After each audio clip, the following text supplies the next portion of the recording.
My name is Anna Whitehall, and I'm a faculty member in the Center for Transformational Learning and Leadership here on campus. And I teach a couple different undergraduate courses, in particular Human Development 205, which is developing effective communication and life skills.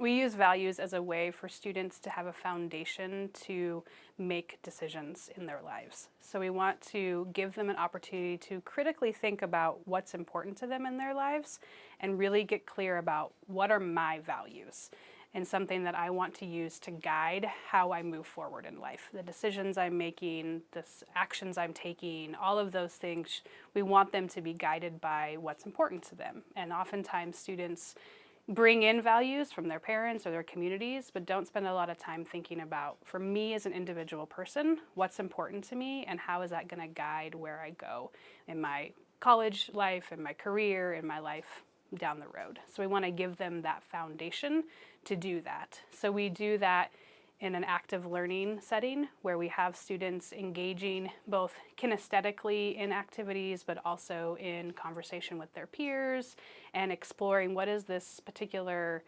concept mean to me in my everyday life. One of the main concepts that we're going to be talking about in HD 205 that, if you remember back to the very first week, I said there's kind of two outcomes that we're striving for in this class, which was conscious communication. That was one of them. And the second one was to increase or develop psychological flexibility, which is a big jargon word for being able to do what's important to you, even in the face of things that would discourage you from doing that. The 6 principles of ACT are exactly what we're going to be focusing on, of pushing through and dealing with that uncomfortable, that discomfort. Because values are what we're striving for. This is something that's important to me. I want to walk towards it. But when I get uncomfortable, what I tend to do is stop and become paralyzed, or I walk backwards. Like, oh, I don't want to deal with that. That's uncomfortable. When really, the more we can walk towards our values, the better off we're going to be. Our lives are going to be more meaningful and full and rich. But in this space of uncomfortable discomfort, we don't know what to do. And that's why we walk away, because it feels easier. We're going to teach you what to do in that space of discomfort or uncomfortable, okay? These are the skills we're going to give you. It's how you're going to develop psychological flexibility to start striving towards the things that are important to you. So in active learning, we're often asking them to do things that are unfamiliar to them or that feel a little bit uncomfortable. So we're asking them to engage with their peers. We're asking them to share about things in a large classroom setting that they may not share in. We're asking them to apply things to their lives outside the classroom. And so if they don't understand why that's important or they don't have a place to start that exploration from, oftentimes they won't explore. And they just are like, I'm out. This is uncomfortable. I don't want to deal with it. And they don't do it. But if we can give them that foundation of like, no, this is really important to me and here's why it's important to me, then they're more likely to engage in those times that feel a little bit out of the ordinary. I'm going to ask that you go ahead and let your eyes gently close. Don't squeeze them tight, close, but just gently let your eyelids go down. And as you do that, start to sense what that feels like in your body. For this exercise, we're going to bring our focus or our attention to the realm of relationships. I would like for you to imagine yourself walking into a room that is full of file cabinets. You walk up to one of those filing cabinets and the top drawer is labeled relationships. You're going to withdraw from it a picture of a sweet moment in your life.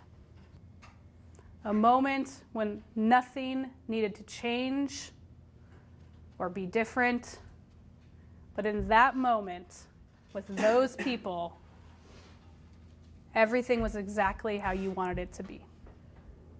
Just take a moment to be there, to go back in time to that specific moment.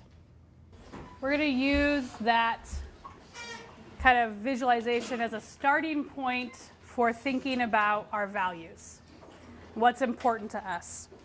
I think that students are more likely to embrace and fully grasp concepts when you do it in an active learning environment. When you're using active learning, you're tapping into all different kinds of learning styles. So you're tapping into visual, you're tapping into the hearing, you're tapping into kinesthetic learning.